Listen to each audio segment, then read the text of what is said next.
कल मतलब 1 जुलाई को टीडीएस का एक नया सेक्शन आपका एप्लीकेबल होने जा रहा है 194Q। किसके लिए है, क्यों आया, ये सब आज हम पूरी गवर्नमेंट की नोटिफिकेशन के थ्रू पढ़ेंगे। ये मैंने सीबीडीटी मतलब central board of direct tax, जो एक हमारा डायरेक्ट टैक्स के लिए बोर्ड बना हुआ है, मैंने ये फाइल वहां से डाउनलोड करी हुई है। ये फाइल अगर आपको चाहिए तो मैं डिस्क्रिप्शन बॉक्स में डाल दूंगा, आप वहां से इसको डाउनलोड कर सकते हैं। चलिए स्टार्ट करते हैं आज का टॉपिक। मेरा नाम है वजाद खान और आप देख रहे हैं channel professional edu hub.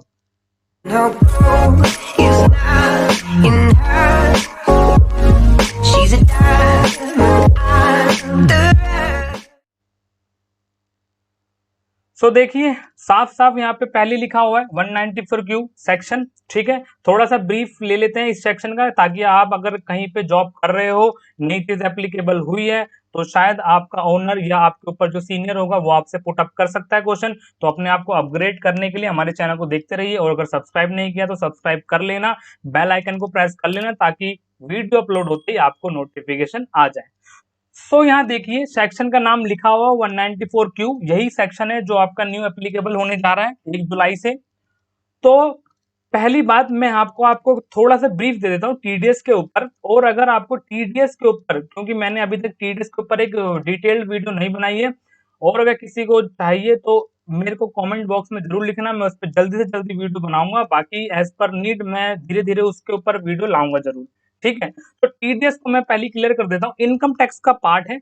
Government बोलती है कि अगर कोई पर्सन किसी को आगे पेमेंट कर रहा है तो वो टैक्स काट के पेमेंट करे, और जो टैक्स उसने काटा है उसको गवर्नमेंट को पे करे। इसको हम बोलते हैं TDS, tax deducted at source. ठीक है, अब कहीं कहीं पे टीडीएस करता है, कहीं कहीं पे टीडीएस नहीं करता है, उसके अलग अलग सेक्शन है।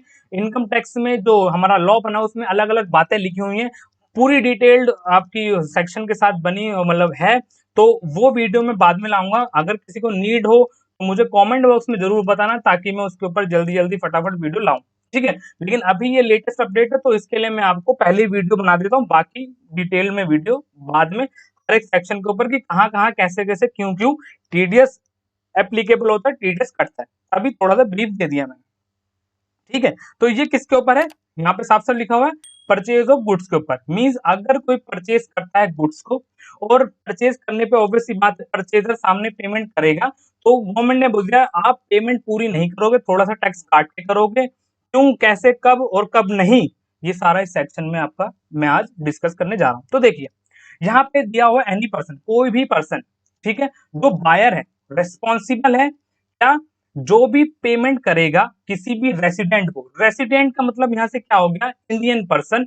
और दूसरा मींस ये जो यहाँ पे आप छोटा सा नोट देखिए, मींस ये प्रोविजन एप्लीकेबल नहीं होगा इंपोर्ट ऑफ गुड्स पे। मतलब कि अगर हम रेसिडेंट के ऊपर एप्लीकेबल कर रहे हैं, मतलब ये विद इन इंडिया की बात चल रही है। और अगर मैं इंपोर्ट करता हूँ गुड्स बाहर से, तो बाहर किसी पर्सन पे ये सेक्शन एप्लीकेबल नहीं होगा। मींस अगर आप कोई ऐसा बिजनेस कर रहे हो, या आप ऐसे बिजनेस के अकाउंटेंट हो जहां पे आपका गुड्स बाहर से लाया जाता है अपने इंडिया को छोड़ के, तो वहां ये सेक्शन एप्लीकेबल नहीं होगा।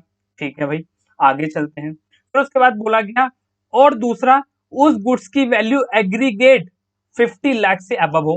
अब तो अब यहाँ पे मैंने एक और यहाँ पे डाला हुआ है, मींस जो परचेज करी हो एक पर्सन से, क्योंकि देखो एक पर्सन से हम बारी बारी भी परचेज कर सकते हैं। मान लो हमारे रिलेशन अच्छे हैं, तो हमारे जो सेल परचेजर है वो फिक्स है कि हम इन्हीं से सामान खरीदते हैं और इस सामान आगे हम अपना बिजनेस करते हैं।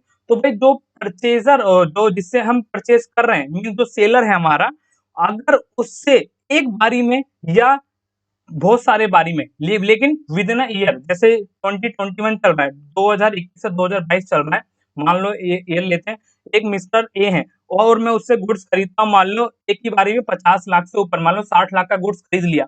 तो भाई 60 लाख के ऊपर जैसे ही चला गया, आपकी एग्रीगेट वैल्यू ये क्रॉस करेगी 50 लाख।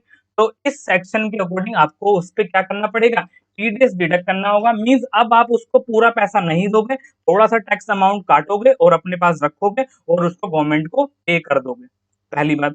या एक बारी में नहीं, आपने थोड़ा थोड़ा अमाउंट परचेज किया, लाइक मैं अभी आपको दिखाता हूँ, मैंने आप एग्जांपल ले रखा है, यहाँ पे देखिए रेट के साथ है 0.1% कटेगा। यहाँ पे मैंने एग्जांपल दे रखा है, एग्जांपल देखिए, मान लो मिस्टर रोहित ने परचेज किया रवि मल्होत्रा से 1 अप्रैल को 20 लाख का सामान, ठीक है, तो 50 लाख से ऊपर नहीं गया, कोई बात नहीं। फिर 1 जून को खरीद लिया 20 लाख का सामान, अभी भी एग्रीगेट 40 लाख ही हुआ है, कोई बात नहीं।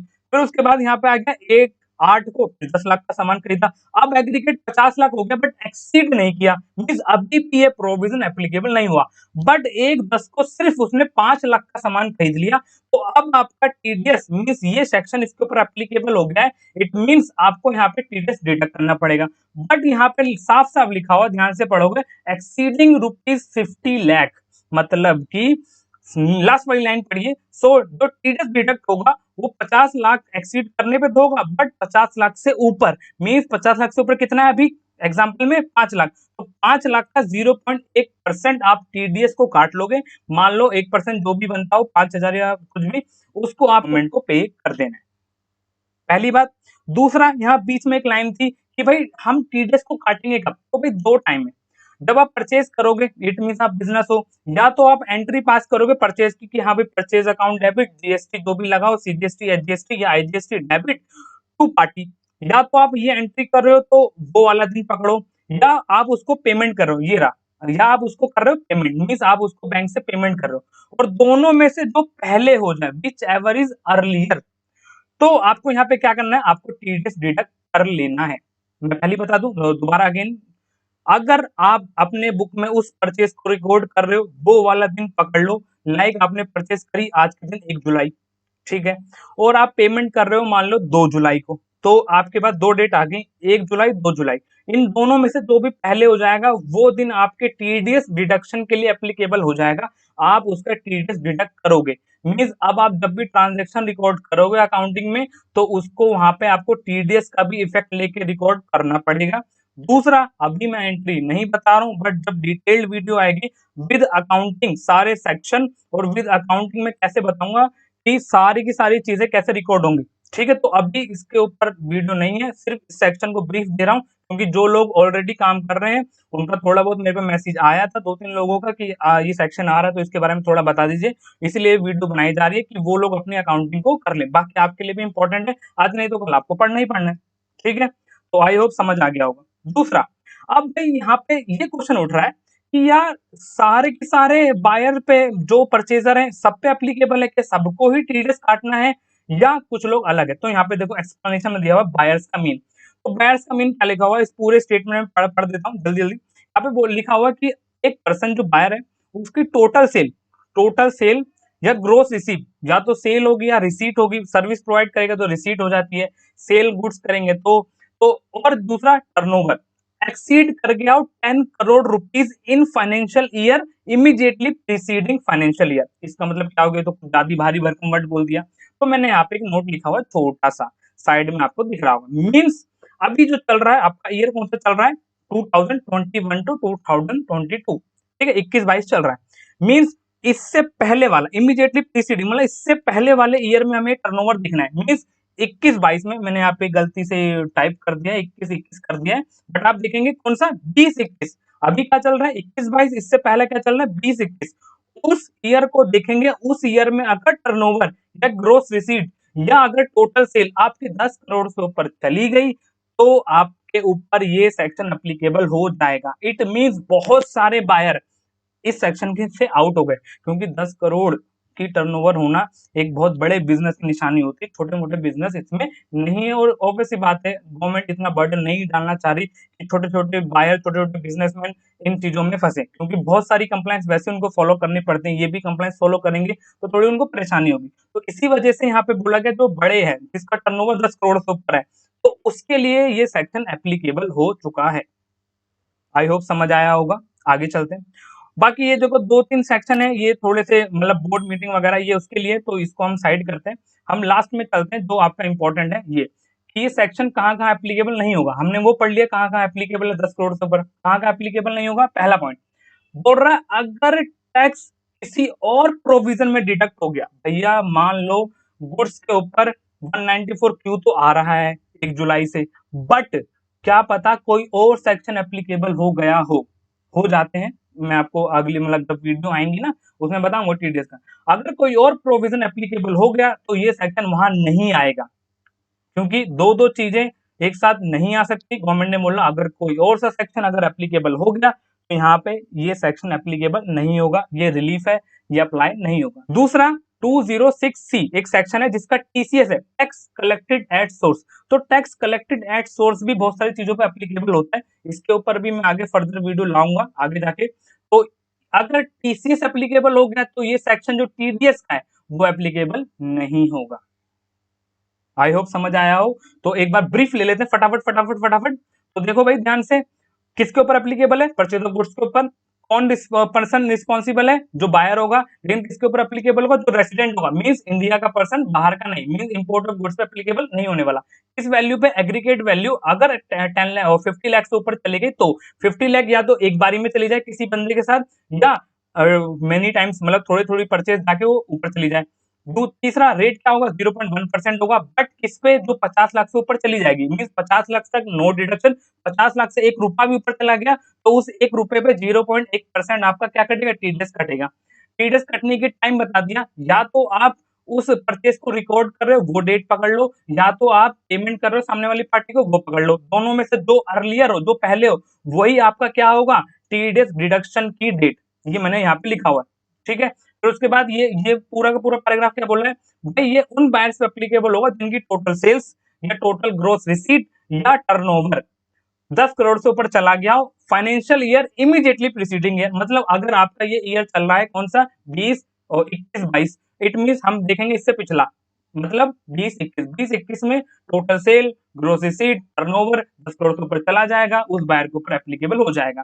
तीसरा लास्ट में ये आता है भाई कि किसके ऊपर एप्लीकेबल नहीं होगा, तो बोला गया भाई अगर किसी और प्रोविजन के अंदर टीडीएस काटा जा रहा है तो इस प्रोविजन के अंदर टीडीएस नहीं काटा जाएगा, यह रिलीफ दे दिया। दूसरा, अगर 206C मींस टीसीएस का सेक्शन याद भी ना रहे आपको, लेकिन टीसीएस वर्ड याद रख लेना कि अगर टीसीएस किसी पे एप्लीकेबल हो गया तो ये टीडीएस वाला सेक्शन उसके ऊपर एप्लीकेबल नहीं होगा, ठीक है। और लास्ट एक बात जो यहाँ पे थोड़ी सी टिपिकल है, इसलिए मैंने इसको अलग से रिकॉर्ड किया है। क्या? मान लो क्वेश्चन ये राइज हो रहा है, ये छोटा सा मैंने लिखा हुआ है, क्वेश्चन ये राइज हो रहा है कि ये अप्लाई हो रहा है 1 जुलाई को, ठीक है। तो जो अप्रैल से जून तक जो परचेज हुई है, क्योंकि अप्रैल से जून इसी साल का है, 21-22 का, तो उस साल, उस टाइम पीरियड में, उस क्वार्टर में जो परचेज हुई है, क्या उसके ऊपर भी ये एप्लीकेबल होगा? क्योंकि देखो लिमिट दी गई है 50 लाख। मान लो एक पर्सन से मैं परचेज करता हुआ आ रहा हूं और वो परचेज हो गई 40 लाख, कौन से टाइम पीरियड में? अप्रैल 21 से और आपका यहाँ पे जून 21 तक। तो क्या उस 40 लाख को थ्रेशोल्ड लिमिट में ऐड करेंगे? तो भाई आंसर है हाँ। अगर आपका कोई पर्सन ऐसा था जो आपने अप्रैल से जून में कोई भी परचेज करी हो और अब जुलाई से ये एप्लीकेबल हो रहा है, और अब जाके उसकी टोटल अप्रैल से अब तक की जो भी जितनी भी टर्नओवर है वो 50 लाख से एक्सीड कर गई, तो वो टर्नओवर का पार्ट माना जाएगा। Yes, this is a part of threshold limit. I hope समझ आया होगा। तो यही था छोटा सा सेक्शन। आई नो थोड़ा सा थियोटिकल होता है तो मजा नहीं आता, बट मैं आपको बता दूं थियोटिकल बेस जितना स्ट्रांग होगा उतना ही आपका जो वैल्यू एडिशन का पार्ट है बहुत स्ट्रांग होगा, क्योंकि थ्योरी से ही आपका प्रैक्टिकल बनता है। इनकम टैक्स रिटर्न वही अच्छे से फाइल कर सकता है जो इनकम टैक्स पढ़ा हो। सेम जीएसटी रिटर्न वो अच्छे से फाइल कर सकता है जो जीएसटी लॉ पढ़ा हो। तो आपको यहाँ पे प्रैक्टिकल और थ्योरी का कॉम्बो बना के चलना पड़ेगा ताकि आप आगे जाके अपनी लाइफ में, अपने करियर में बेस्ट से बेस्ट दे सके। तो बस हमारा पर्पस यही था। अगर आपको पसंद आई हो वीडियो सब्सक्राइब कर देना, और ज्यादा अगर मदद करना चाहते हो तो 1-2 पर्सन को कर दिया करो शेयर। बाकी हम साथ बनाए रखेंगे। मिलते हैं अगली वीडियो में। Bye bye, take care.